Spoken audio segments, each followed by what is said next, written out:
Welcome for the organic chemistry lecture series. In previous video we have seen these two examples of cyclopentadiene and cyclopentadienyl cation to study the aromaticity. This is cyclopentadienyl anion. Okay.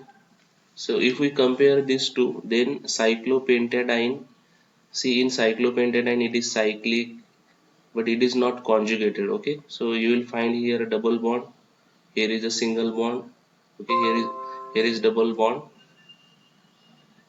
here is a single bond, here is also single bond, and again here is a double bond, single bond, double bond. So here in these two conditions there are only single bond, so it is not conjugated. We can, so if it is not conjugated, then this carbon is sp3 hybridized carbon and all other carbons are sp2 hybridized. Okay, so it is also not a planar, we can say.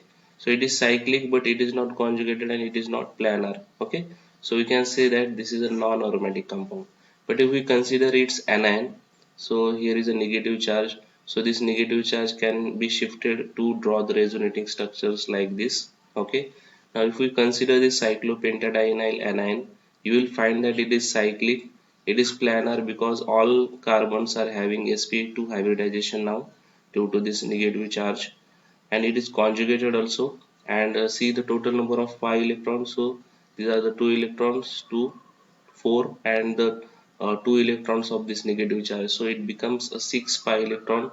And we know that 6 pi electrons means it obeys the 4n plus 2 pi electron rule, or that is Hakel rule. So we can say that it is an aromatic compounds. Okay, now we'll see another example of this aromatic compound. The next example we have to consider is cycloheptatriene. So I will draw the structure first.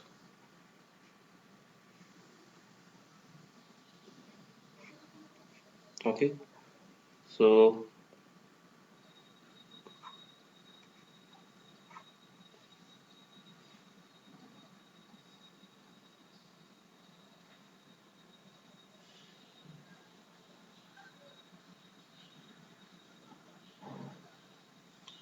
this, how many carbons are there? 1 2 3 4 5 6 7 and 8 carbons are there. So the name of this compound is cycloheptatriene.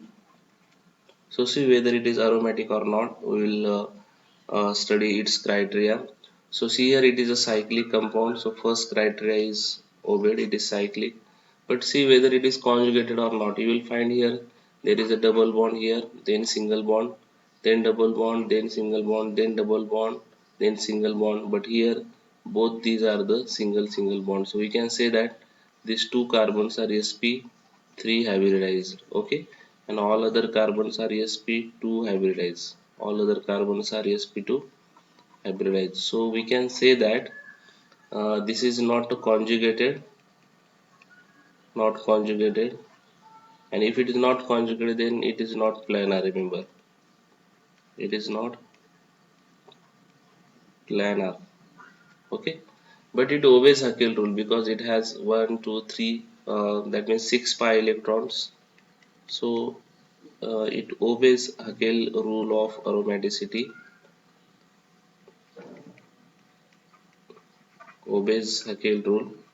But these two criteria are not satisfied, that is conjugation and planar. So we can say that it is not an aromatic compound, not an aromatic compound, remember. Okay, so we'll take another example.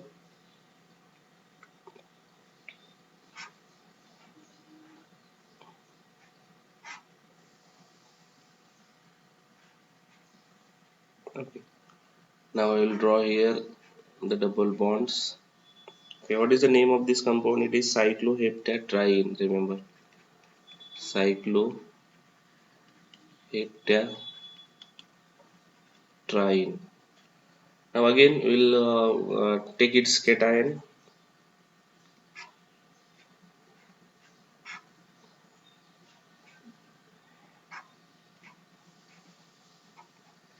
Okay, so this is cycloheptatriene and this is cycloheptatrienyl cation, remember. So it is also known as trophylium cation, remember.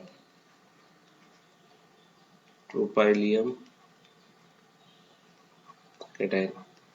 Now we'll see whether these two are aromatic or not. Now see here cycloheptatriene. In cycloheptatriene it is a cyclic. We are seeing that this compound is cyclic, okay, but you will see here that uh, here is double bond, single bond, double bond, single bond, double bond, single bond, single bond, single bond. That means it is not conjugated, remember, not conjugated. And it is also not, it is not a planar. Why it is not planar? Because not each carbon is having sp2 hybridization. Here this carbon is sp3 hybridized. So what we can say, cycloheptatriene is non-aromatic compound, remember, non-aromatic compound. Now similarly we will see about this cycloheptatrienyl cation. Now here you see there is a double bond, single bond, double bond, single bond, double bond, single bond, but this pi bond can be shifted here over here. That means this 3 pi bonds can be resonance stabilized due to this positive charge. Okay, so we can say that it is a cyclic and it is conjugated as well as planar, conjugated and planar. So due to this positive charge, this carbon is becomes sp2 hybridized, and again these pi electrons are shifted in the ring to form a resonating structure. So we can say that this is cyclic, conjugated as well as planar, and also it obeys the 4n plus 2 pi electron rule because there are 3 pi bond. That means 6 pi electrons are there, 6 pi electrons are there. So we can say that it obeys, it obeys Haskell rule of 4n plus 2 pi electrons. So we can say that this is a aromatic compound. So it is aromatic.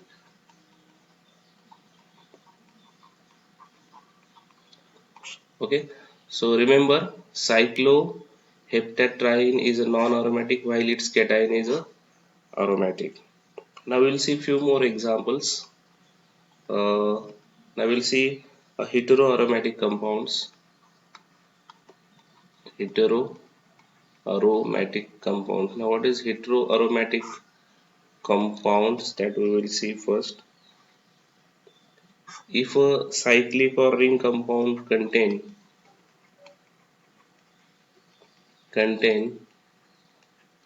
a heteroatom like oxygen, sulfur, nitrogen, phosphorus, etc., then it is called as a heteroaromatic compounds. We'll see few more examples and we will check whether it is whether they are aromatic compounds or not aromatic compounds. So uh, consider these examples.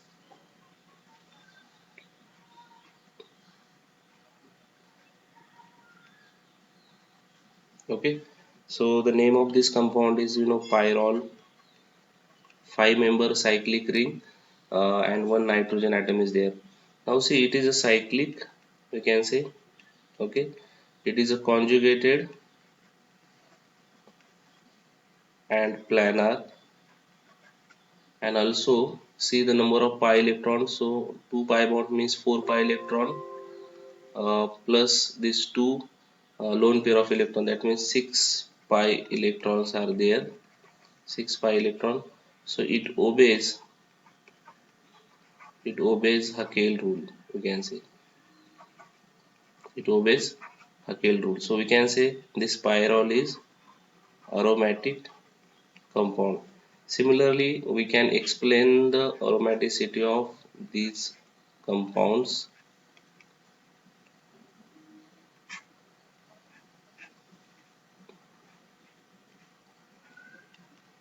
Okay, and also the pyridine. Pyridine is a 6-membered ring. Okay, so all these compounds are aromatic. All are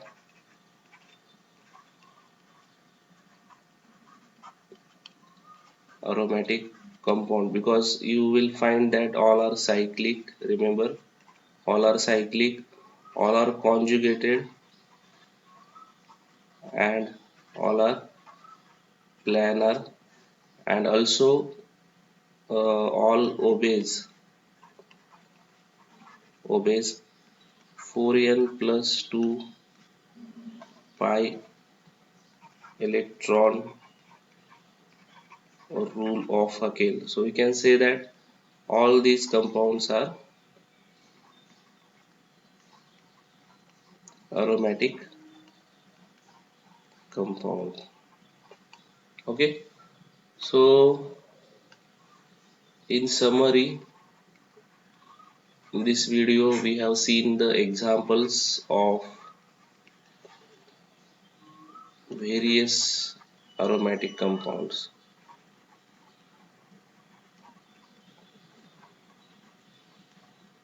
Okay, so due to this aromaticity in the compound becomes a very stable, and it is a special it imparts a special stability to the compounds. So this is everything about aromatic compounds and their examples. In next video we will see about the concept anti-aromaticity. So till then we'll stop here. Have a nice day. Thank you.